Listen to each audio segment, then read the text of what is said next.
میری امی مجھے کہنے لگی، جا یوسف بیٹا، یا کوئی محلے میں گھر ڈھونڈ کسی کا، کوئی خالی گھر ہو کرائے پہ ڈھونڈ۔ میں نے کہا نہیں امی چھوڑیں، ہم رہیں گے اس گھر میں، ہم ابو کو نہیں آنے دیں گے۔ ابو کہنے لگا کہ میں بھی دیکھتا ہوں کون نکالتا ہے مجھے اس گھر سے۔ میری امی کہنے لگی، جا یوسف تجھے میں کہہ رہی ہوں ہم ایک منٹ بھی اس گھر میں نہیں رہیں گے، ورنہ میں جا رہی ہوں اس چودھری کے پاس۔ چودھری کا نام سنتے ہی میرے ابا کو مزید غصہ آنے لگا۔ کہنے لگا، چودھری کا کیا مطلب؟ تمہارا چودھری کے ساتھ کیا تعلق ہے؟ پھر میری امی مزید غصے سے ابا کو کہنے لگی، ابھی تک تو نہیں تھا، لیکن اب تم آگے آگے دیکھو، تم نے بہت ہلکے میں مجھے لیا تھا۔ پھر میرا ابا گاؤں کی روایت کے مطابق میری امی کو کہنے لگا، اگر میں نے تمہیں اس چودھری کے ساتھ دیکھ لیا تو میں تمہیں جان سے مار دوں گا، خبردار جو تم اس کے پاس گئی۔ میری امی کو غصہ دلانے کے لیے یہ الفاظ کافی تھے۔ میری امی نے غصے میں دوپٹہ اٹھایا اور سر پر لیا اور پھر باہر نکل گئی۔ میں سمجھ گیا کہ میری امی کہاں جا رہی ہے۔ وہ موقع امی کے ہاتھ لگ گیا تھا۔ لیکن میں بھی نہیں چاہتا تھا کہ میری امی چودھری کے ساتھ تعلقات بنائیں۔ میں بھاگتے ہوئے امی کے پیچھے گیا۔ میں نے کہا، امی رکیں، آپ گھر جائیں، میں گھر ڈھونڈ کے آتا ہوں۔ میری امی کہنے لگی، اس وقت تو کھڑا رہا جب میں تجھے بولتی رہی، اب تو جا، میں خود ہی ڈھونڈ لوں گی، میں اپنی بیٹیوں کو لے کے یہاں سے چلی جاؤں گی۔ میں نے کہا، امی میں آپ کے ساتھ ہوں، آپ پریشان نہ ہو، آپ گھر جائیں، میں ہی گھر ڈھونڈ کے آتا ہوں اور اسی شام کو سامان ہم اٹھا لیں گے۔ کافی اصرار کرنے کے بعد میری امی مان گئی اور واپس گھر آئی۔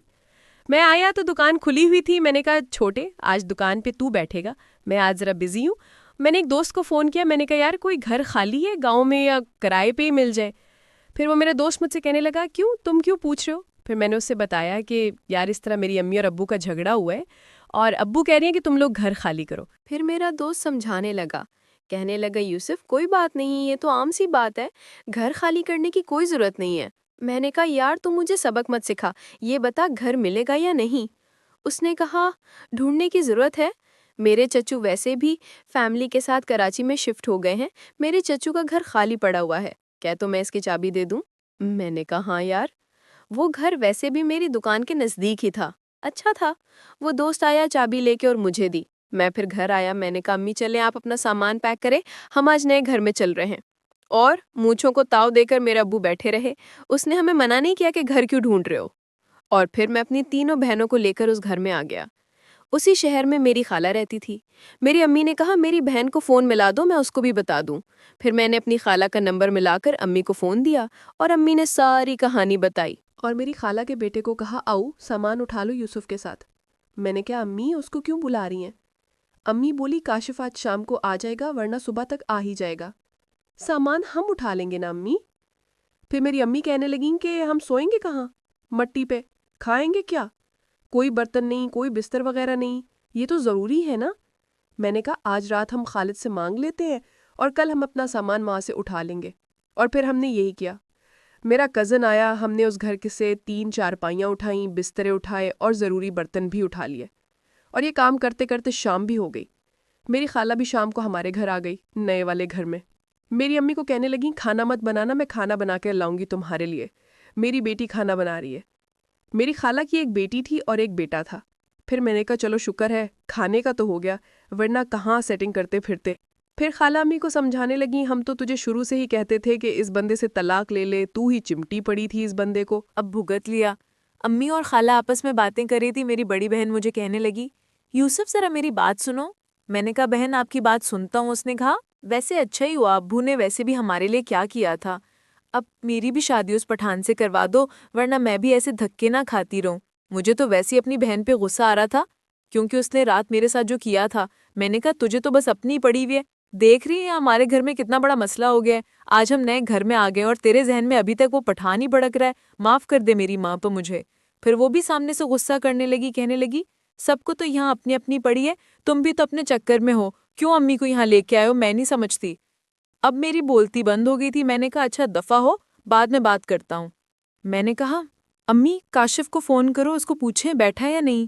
پھر امی نے کہا، چلو نمبر ملا کے دو۔ پھر میں نے کاشف کو فون ملا کے موبائل اپنی امی کو دے دیا۔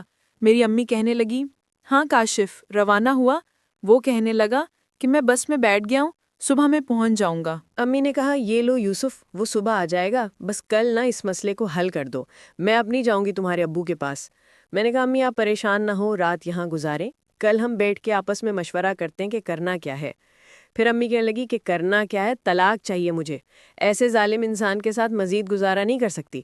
پھر میری خالہ میری امی کو کہنے لگی بچوں کا تو سوچ، ان کا کیا ہوگا، اس عمر میں طلاق لے گی تو۔ میں نے کہا خالہ فکر نہ کریں، ابو سے ہم اپنا حصہ تو لے ہی لیں گے، چاہے جس طریقے سے بھی لینا پڑے، کیونکہ اب میں امی کو پورا سپورٹ کر رہا تھا۔ سپورٹ کرنے کی وجہ آپ سب جانتے ہیں۔ اور پھر اسی طرح باتیں کرتے کرتے کافی رات بھی ہو گئی۔ میری خالہ کہنے لگی اچھا ہم لوگ تو جا رہے ہیں، کل پھر صبح آئیں گے، کچھ بھی ضرورت ہو تو ہمیں بتا دینا۔ میں نے کہا شکر ہے، یہ تو جان چھوڑیں۔ اب ہم رات کو سونے کی جگہ ڈیسائیڈ کرنے لگے کہ پون کہاں سوئے گا۔ میں دیکھ رہا تھا میری بڑی بہن کچھ پریشان لگ رہی ہے۔ میں نے جان کے پوچھا کیا ہوا، تم کیوں پریشان ہو؟ مجھ سے کہنے لگے کہ وہ پٹھان ناراض ہو گیا ہے، کہہ رہا تھا کہ آج اگر تم نے مجھے سکون نہ دیا تو پھر وہ کبھی بھی نہیں آئے گا۔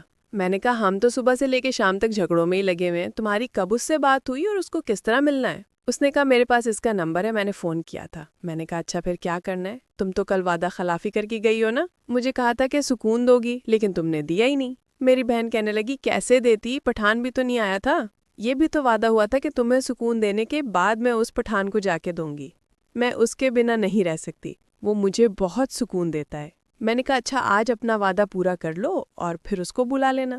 میری بہن کہنے لگی کون سا وعدہ؟ میں نے کہا کہ آج ویسے بھی جگہ نہیں ہے تو میں باہر سوتا ہوں، امی اور تم سب کمرے میں سو رہے ہو، تم باہر آ جانا، رات کو مجھے مل لینا، تھوڑی دیر ہم سکون لیں گے اور پھر اس کو بلا لینا اور پھر واش روم میں یا کہیں بھی چلی جانا۔ پھر وہ کہنے لگی کہ چلو ٹھیک ہے، میں اسے بھی فون کر کے بتا دیتی ہوں کہ وہ رات کو 2 بجے آ جائے۔ میں نے کہا لیکن میری یہ شرط ہے، پہلے مجھے سکون دینا ہوگا، بعد میں اسے، ورنہ میں نہیں ملنے دوں گا۔